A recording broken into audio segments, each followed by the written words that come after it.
Well, welcome to this one. It doesn't matter. Welcome to Purple and Gold after we get a few lessons on how to do all this stuff. So thanks for turning out. We got Grant here who's going to give us a little talk in a minute. But first of all, I'd like to pass this over to Tom, and he can kind of review all the events that are going on the next week or so. Thank you, everyone. Tonight we've got out the high school senior night for wrestling and swimming. If you can't make it out to the high school, Discover Muscatine will be broadcasting the wrestling meet. Tomorrow night, our boys basketball teams host Clinton, and then Saturday, our wrestlers are on the road in Iowa City. We also want to wish good luck to Bailey Hawkins and Skylar Pattinger, who are competing Friday and Saturday in the girls' state wrestling tournament. A few big events also that are coming up.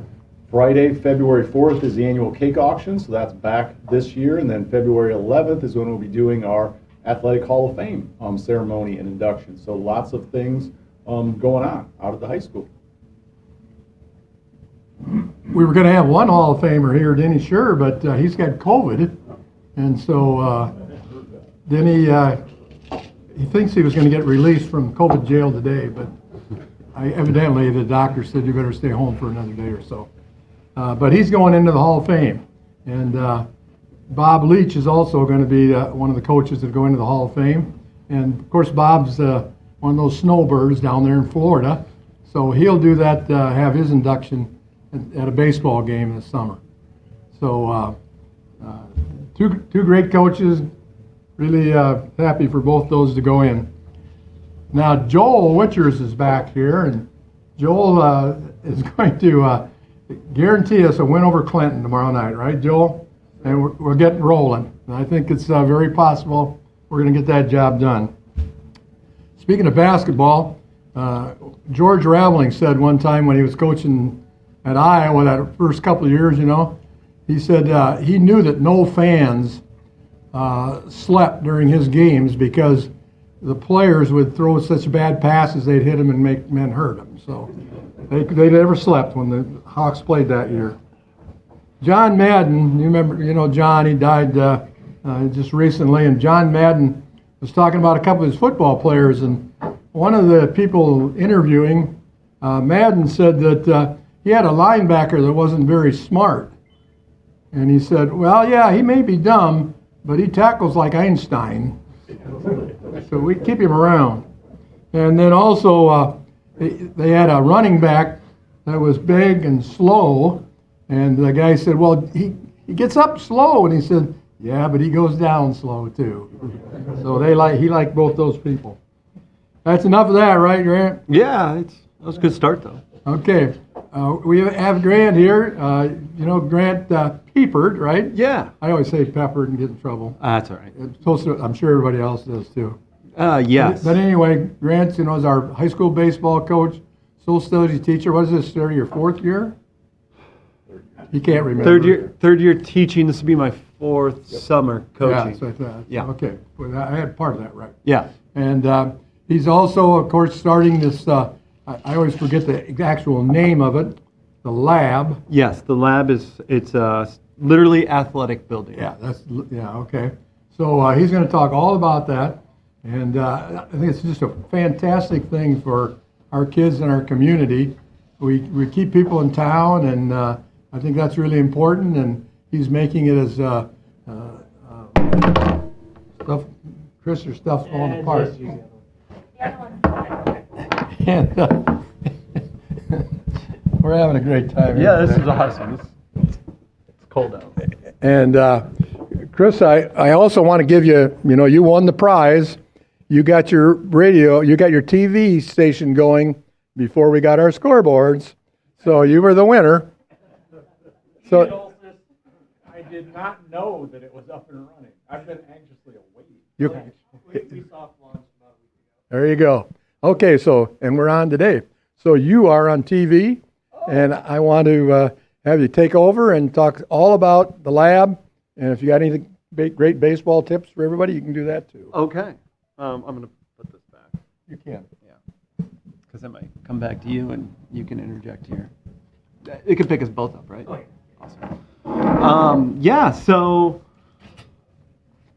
Chuck, you kind of know about this. You're on the board because the one thing is that it is a 501c3 nonprofit, which really allows us to get some donations. And we already started with some great donors. Jim Howe, I got to give him a shout out. The Howe Foundation kind of has been steering the ship with introducing me to some of the great donors in town. And as most of you know, I'm not from here. I think one of my first interactions was on this show 4 years ago was the last time I was here being introduced as the head baseball coach. So kind of being an outsider, Jim's been connected me with a lot of great people. H&I donated graciously to get us the turf and the equipment that we currently have.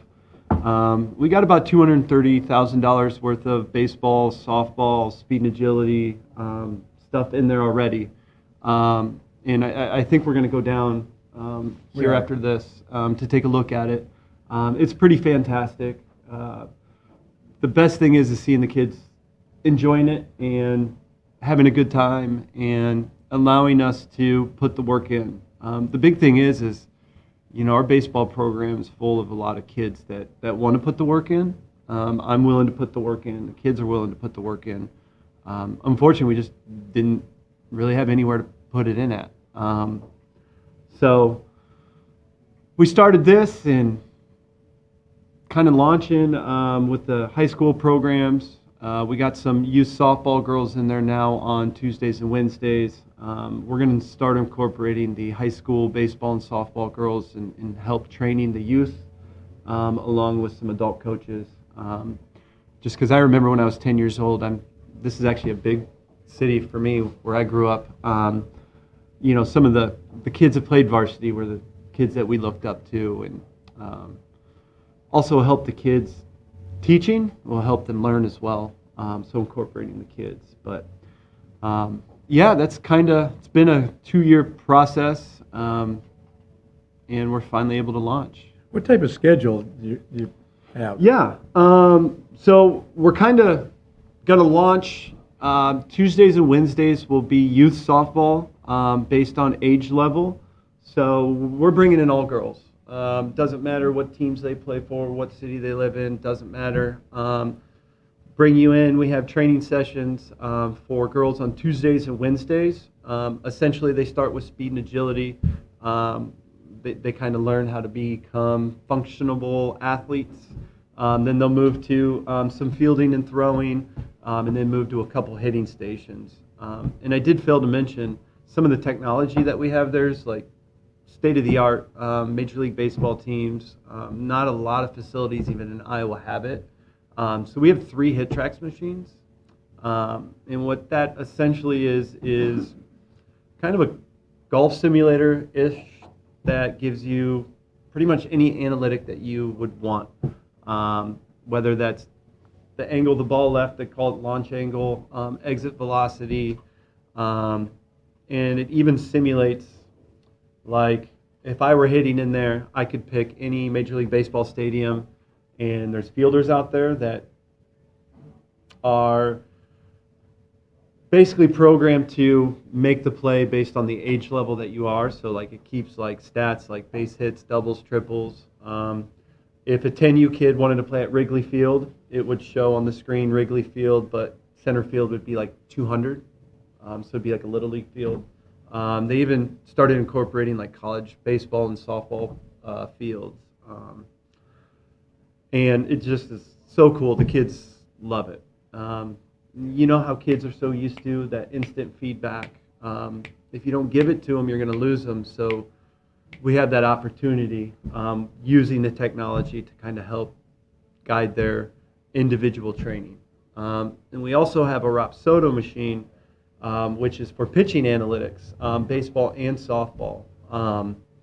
So it basically takes your height, your body size, your release point, so it individualizes your data, and then it bases that on like your spin rate, the efficiency of the spin, all that cool stuff. And And then if we have, for instance, if we have a bunch of young ladies that are 8 years old, we'll have her data for 10 years. So it'll show her strengths, her weaknesses, her growths. As we get going, we're kind of pretty bare minimum right now with where we want to go. We really want to get like personal records for the kids and have like record boards of like, this is the girl with the hit the furthest ball as an 8U, and a boy's record for baseball, and really incorporate the speed and agility. Start incorporating the importance of sleep, proper nutrition. Give them actual sound advice that some of these travel organizations may not give parents. A lot of them will have them chasing things like scholarships that don't really exist. So right now, Tuesdays and Wednesdays is softball. So we'll have youth from 4 o'clock till 6:30 when our high school programs come in. Our high school girls will be in there. And then Mondays and Thursdays, we'll do the same thing starting in February with baseball.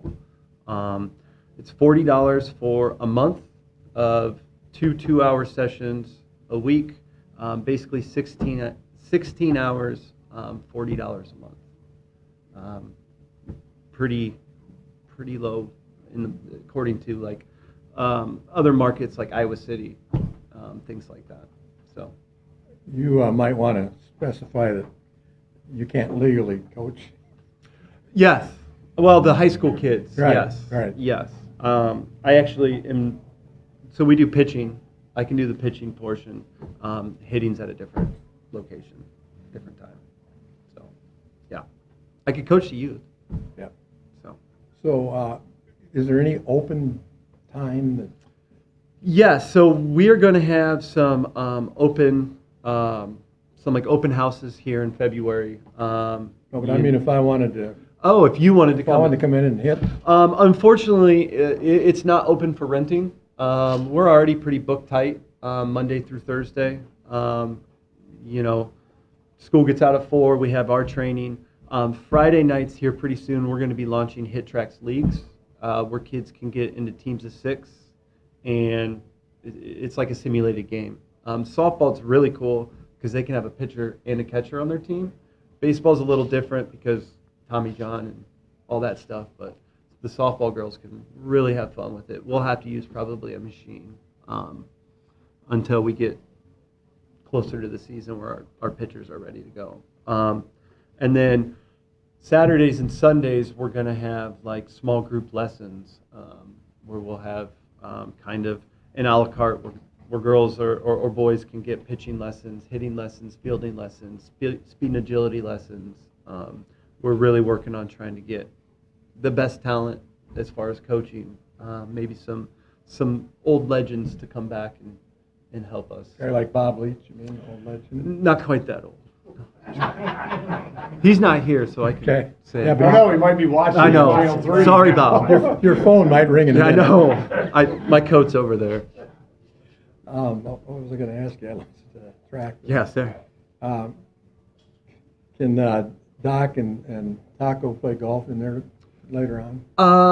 Not at the. Well, we could probably have a pretty good putt. They They don't want putt. At some point, I would like to incorporate a lot more sports. That's the grand vision. Helping out the soccer programs, the football programs, the basketball programs. Kind of changing how we structure our youth organizations in town. That's the big goal. Because the overall goal is to see every one of our high school programs succeed consistently, annually. Because I think that's what our kids want. And unfortunately, I don't know if that's something that is a reality in its current structure. Sports are great. The best thing about sports is there's no hiding behind the final score, the final standings. So there's really no excuses when it comes to one team wins, one team loses, and there's no shortcuts how to get there. It takes what it takes. It takes a lot of commitment, and that commitment starts very early. It takes a village. You know, I can guarantee when I was in West Des Moines Valley, a lot of the freshmen that came in there looked very different than the freshmen that come into Muscatine. And if we want to get to where we want to get to, those are teams that we're going to play. That's another foray. So you have it's open, it's not 6:30. Can somebody come in and watch? What's the? Yes, so we have, obviously they won't be able to be in the actual training space, but we right now have it really open for parents to have, there's a net where they can stand behind, because the last thing I want is anybody getting hit with a baseball or a softball. I mean, we're talking 8, 10-year-olds sometimes. Me either. As a director, I don't want to be sued. Yes, yes, yes, yes. So yeah, we obviously have our liability, we have our waivers, we have things that we have to by law and kind of look out for the safety of people. Yeah, because we'd like to continue to operate, continue to grow. You know, so when we go to these games, it's the stands are filled and the kids are having fun, and you know, there's nothing worse than some of those bus rides home where, as a coach, you have to look at the kids and things didn't go the way you wanted to, and yeah. You're also hosting your first hitting clinic put on by somebody else. Yes, absolutely. Thank you for reminding me. So Jesse Reynolds and Jason Miller's been awesome helping with the softball side of things, because obviously I'm not from here and not involved in the softball, so they've really helped. And Jesse's daughter just so happened to be an All-American for DMAC. And basically he's playing softball and going to college for free at Western Illinois now. Long story short, the DMAC coach, who's one of the best, fantastic, is actually coming and putting on a clinic here in town at the lab this Saturday. It's a max of 50 girls. We already have 43 signed up. So a great opportunity. He's bringing his staff. Yeah, so that's just kind of the things that we want to continue to do, bringing people here, keeping our student athletes from having to go to Iowa City, the Quad Cities, sometimes even Des Moines, to even have a shot at meeting their potential. Well, not only that, if you go to the Rexplex, you might have to do it at midnight, right? Yeah, absolutely. I mean, So I have students that are very tired because they had a soccer game at 11 p.m. in the Quad Cities, and it can be tough, and it's not cheap either. And it's not a nonprofit organization, so. Well, speaking of that, there's kind of a rumor or a misconception out there that you're going to make a lot of money off this. Yeah, I wish. Yeah, that'd be great. Yeah, I'm actually indebted right now, because to get it started, I had to put a couple $1,000s in just to get incorporated. All the donations have run through the foundation, so that's all pretty public record. And we actually just opened, so haven't really had a lot of revenue to make any money. Yeah, my goal is to pay my trainers to train these young ladies and keep good talent. I know like Colby Reed does a fantastic job with speed and agility, got his degree. I mean, I'd like to keep him around and keep some of these good athletes. And yeah. But it is a non-profit, so you can't make a profit. That is correct. Any profit we do make would have to either go back into our corporation, or we could actually redistribute it to other nonprofits. You can't pay the directors. No. I wouldn't if I could. And I do. I mean, our board of directors is, in my opinion, all-star crew. I agree with you. In Muscatine. Chuck agrees because Chuck's on it. So Chuck is on it. We have Susan Orvis, Bob Leach, Matt Rivera, John Cool, Duncan Snyder just joined. He's at the Community Foundation. Just fantastic. If you talk about representatives of Muscatine, Zach Eversmeyer as well. He's currently getting his degree in something really smart with sports analytics. I don't even know. But yeah, so anything that we do is through our board of directors, and then obviously with the community foundation, there's another layer of directors there, and yeah, and they're fantastic. Charla, Vivian, Jamie, Brad works there. They've been awesome. So that's one thing I've learned, and really happy with this whole thing is I've met a lot of awesome people through this process. So, Musco Lighting also, I don't want to forget them. They donated some money to help us get off the ground. Chris is helping Pearl City Media a little bit with some marketing and some website design. And what I've learned is there's a lot of resources in this town, and my goal is to unify those resources and kind of come together and let's make this right. And I think if our community and our kids' interests are what we put as a priority, it's kind of a no-brainer. It takes time, it takes investment, it takes people, and really, if you look at it, any high school with really good extracurricular activities, I can't think of one that doesn't have success in the classroom. It's correlated. So sometimes we think about doing it backwards, where it's like, oh, we got to put all this money into all this education. And I'm a teacher, don't get me wrong. That's important. But like, there's kids like me that if there wasn't sports, high school was just kind of high school. Sometimes you got to find out what the carrot is, what the hook is, and that's how you get the kids. And now they're enjoying the science.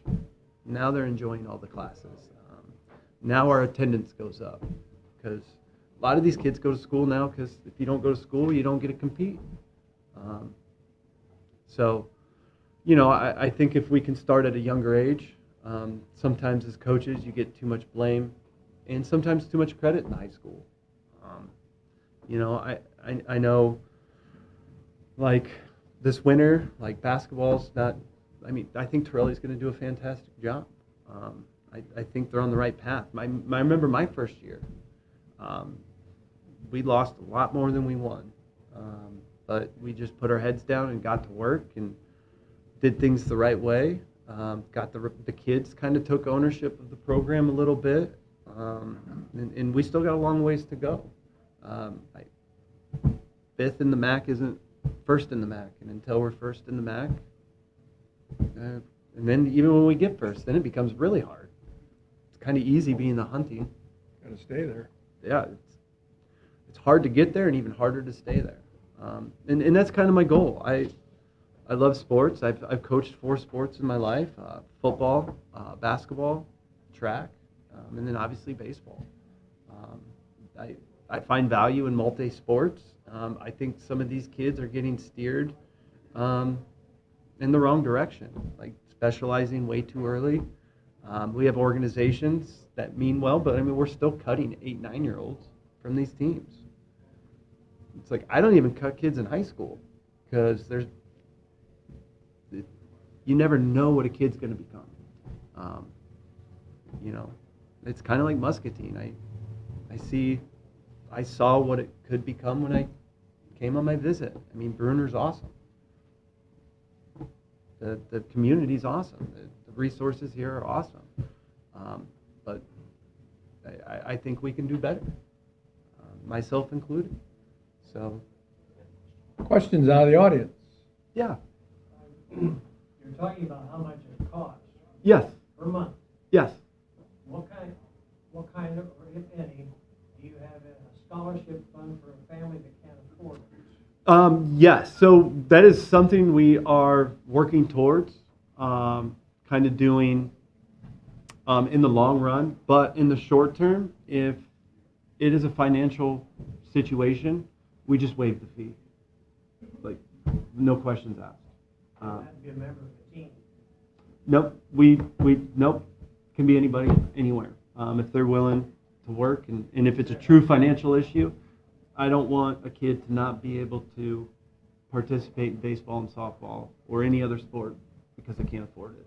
take a fellow like me and say if I want to donate, I want to specify going to a underprivileged student. Yeah. You Yeah. have a fund like that. Yes. That is something that I'm talking with the Community Foundation to set up. Currently, I don't. I was going to say, you would donate that to the community foundation. Yep. Specifying. And you could specify that with them, because that would be fantastic. Because I know there's a lot of kids, and that was one of my big things with baseball and softball. Baseball's kind of become a clubhouse sport where a lot of these kids can't afford to play, and that's the unfortunate truth. And, What's a bat cost now? a good one, $600. I mean, but you could find one for 50 and still get practice in. But I mean, if you really truly want to get training, some organizations charge just to play $1,800 just to play for a summer. And again, those are for profit, so somebody's making a lot of money, and that's the honest to God truth. So what I'm trying to do, because I have come from Des Moines and I was in Denver, is before it comes here and it becomes a for-profit thing, because trust me, it's coming, I wanted to get in front of that and make sure that that doesn't occur. So again, if we do profit, we can use that money the following year to set up more scholarships on our own, or we could help the school district with some facility improvements, or the city, or that whatever the board thinks that we should use it for. I'm basically the person that tries to figure out how we're going to pay the bills and operate day to day. But yeah, if it's a financial thing, no questions asked. That's our big goal, is to get more. When I was in Denver, there's an organization through the Colorado Rockies called RBI. It's the restoration of baseball in the inner city. If you look at the African American participation rate since the 1980s to today, it's so low. So low. I mean, you'll see people of color playing baseball, but they're not a lot are from America. You don't see the Barry Bonds, the Darryl Strawberries, the King Griffey Juniors, those types of things. And a lot of that has to do with the pricing of baseball has become expensive. It's become a multi-billion-dollar industry, youth sports. Unfortunately, people find ways to make money off things, and they do it. And the unfortunate thing is in baseball, a lot of these kids are told they're going to get a scholarship offer. Well, in baseball and softball, if you do your research, a Division I, University of Iowa gets 11.7 scholarships for 35 rostered kids. So if you really do the math and you're spending $2,000, $3,000, $4,000 a year on softball, you're better off getting a tutor, because that's never going to pay itself off with the softball or baseball scholarship. Very different than football and basketball, who generally get full rides. But wrestling, those Olympic sports, yeah. You've talked with Scott Reifert, haven't you, with the White Sox? I have, yes. Another thing, once they get off of the strike, Scott Reifert works for the White Sox, and we're going to kind of team up and get some memorabilia, some player stuff, some tickets, use that for possible silent auction, and kind of grow that relationship as well. So yeah, we're really trying to use all the resources we possibly can to keep that price as low as we possibly can. But it's a pretty big space, so you can imagine what your house heating bill and cooling bill and watering bill is, and times that by a lot. You're supposed to bring your coat when you go over there. Yeah, oh yeah. Yeah. Yeah, if anybody wants to donate for a new HVAC system, that'd be good too. Ron? Yeah. Does the lab own that part of the mall? No, we currently are leasing it. The mall's been fantastic to work with. Tony, Clarence, she's the manager there. They've been awesome, very welcoming. We're currently leasing it. the beginning of what I hope to be a much larger project. I'm really hoping to convince the donors in the community that we need an indoor dome where we can host soccer, baseball, help 7-on-7 football. I want all the athletes to be in one building starting at the age 8. And we also have the YMCA, which is another underappreciated thing, I think, in this town. You know, if you look at that price and what you have offered there, fantastic. You know, the YMCA really, like I have a 6-year-old son, he plays at the Y and does all that. They continue to do what they do, and then once they turn 8, then come to us, and then once they become adults, then they go back to the Y. And hopefully we keep them in the community. And that's the big thing is, as an outsider, you know, to get people, young families, to move to Muscatine, not always the easiest thing. There's a lot of other things for people to do. And then even the ones that go through here or are here, how do we keep them here? As a young parent, it's like we need more pull factors to pull people in. And I think this will really help. This on a small scale, but if we can get the phase 2, the larger scheme, I really think it can be a game changer for the entire community, economically, athletically, obviously.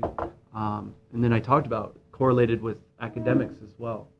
So, you know, now you're looking at programs who are consistently winning, schools who have higher ACT scores, higher graduation rate, higher attendance rates.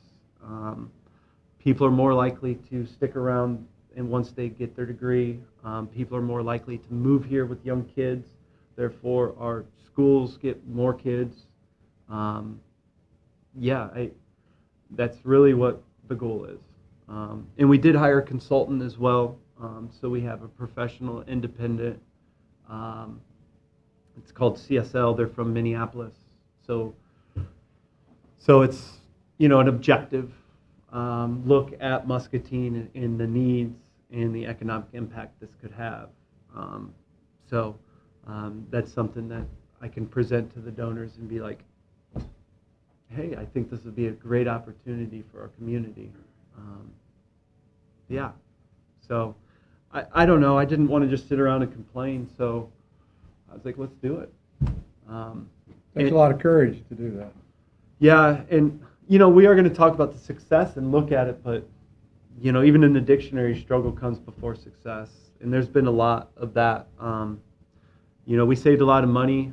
Jesse Reynolds and myself did all the labor, so there were some long nights, some long weekends.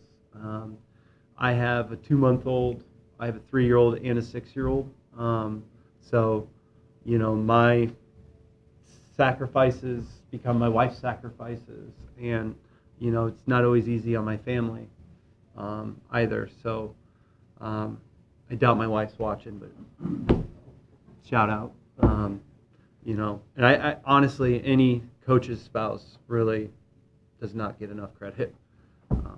So yeah, it's been tough, to be honest. I'm tired. I finally got a haircut last week. I looked like a hippie for a while there. I hit a deer in October. Still haven't had time to get my car fixed because I do teach full time. I have all freshmen. What is this, the world turns or what? Yeah. I'm just saying, like, it's been, we're going to look, but there's been a lot of time and effort and a lot of sacrifices made.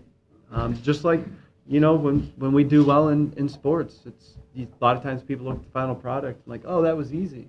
No, those boys worked hard, or those girls worked hard to be ranked number 1 in softball. It doesn't just happen. So, yes. So talk a little bit about your hitting league thoughts. I mean, you know, you have like teams from Wapello and L&M and Wilton. I hope so. I hope so, because what I really want our kids to do is compete. Like, anytime we can get our kids competing, that's good. And that's why multi-sports are important. Like, learn how to win. And don't learn how to lose, but learn how to not let it happen again if you do. But yeah, I hope so. Anybody everywhere, we're not associated with any specific team or anything like that, and that was by design because we wanted to be inclusive for everybody and anybody from all over. We're gonna reach out, get some Wilton kids, and for me personally, like in baseball, because most of the surrounding towns, we don't compete against directly. We're 4A, they're 3A, 2A, 1A. And just it's logical to play them with the distance. So the better that they are, when we beat them, it looks better for us. So there's nothing but benefit for Durant kids, Wilton kids, any kid from around the area to come in. We'll train them. We'll try to get them better. So when we play them on the field and beat them, we can shake their hands afterward and say, go win the rest of your games. Because, our plan is to still beat them, but, yeah. And then you think you'll have enough that you'd have like an 8th grade level, a 9th grade level, varsity level? Or... I do think so. And the cool thing about hit tracks is, if you're using a pitching machine, you can actually cross over to where baseball could play softball because it just keeps simulated stats. So you could have like an 8U team playing a varsity team because their hit tracks is programmed for 8U kids, and it gets harder as you progress, so it kind of evens out. So, you can even have fun with that to where our best varsity team is taking on the best 8U team, and the 8U team has a chance, like a legitimate chance to beat the varsity team. So then they could talk smack to them, and, our baseball boys are always like, oh, softball, it's easy. Well, I think we're going to have an opportunity for our softball girls to come in and show them it's not a very easy sport. So I think we can do a lot of fun stuff with that. At some point we're going to do a hit-a-thon with the softball girls and have a little competition there. Another way for people to donate, kind of have fun with it. Really the opportunities that we can go towards is endless. We could connect with MCC on some courses, get the school district possibly involved in some pathway stuff. I know they're getting creative with some of the courses that they're offering and kind of getting out of the old standard box of this is how education should be. It's endless. We're open to suggestions and things like that. Take all those to Chuck. I'll take care of it. The one thing I would say in wrapping this up is I truly believe this is going to be successful. But if it's not, it's a real problem for us. When I'm talking about us, I'm talking about the kids, because just about every other school district now has a nice indoor facility. You would not be, you can see some of the best ones. It's just shocking. You thought a college wouldn't have those several years ago. Now high schools have them, and in our area.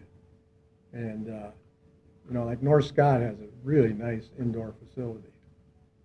They have like 4 or 5 nets, and during the football season, if the weather's bad, they're in there practicing. It's there, and so we're at a real big disadvantage.